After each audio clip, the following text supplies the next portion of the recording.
La politique en Suède, cette fois, pays plongé dans l'incertitude après les législatives d'hier. En effet, aucun parti traditionnel ne s'est démarqué. Alors bien qu'en tête, la gauche des sociodémocrates a même réalisé son score le plus faible de son histoire.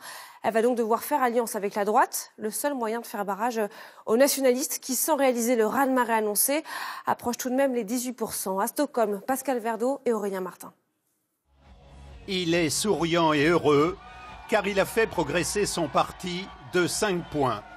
Essai marqué mais non transformé pour le leader des populistes et nationalistes suédois.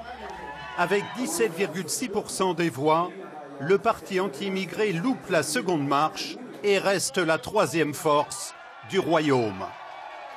En face, les sociodémocrates sauvent les meubles, mais subissent une nouvelle saignée dans leur électorat. Mais pour le Premier ministre sortant, la démocratie suédoise a tenu le choc.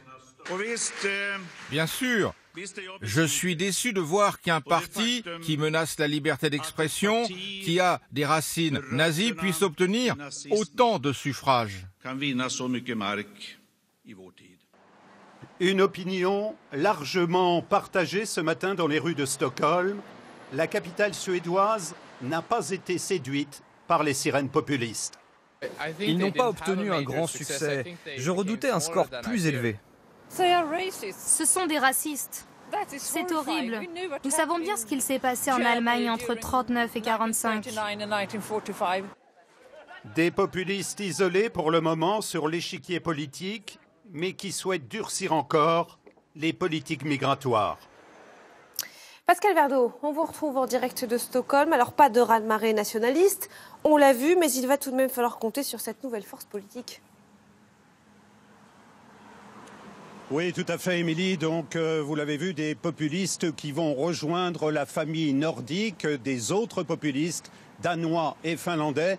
Alors, c'est vrai, avec sa figure de gendre idéal, Jimmy Åkesson a en quelque sorte donné un gage d'honorabilité à son parti. Il a réussi à le dédiaboliser, mais en revanche, il a échoué hier lors de ce scrutin à transformer effectivement le scrutin en référendum pour ou contre les migrants.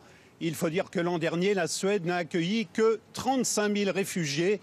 Et hier, dans les sondages qui ont été faits, l'immigration n'arrive qu'en 8e position dans les motivations des électeurs suédois.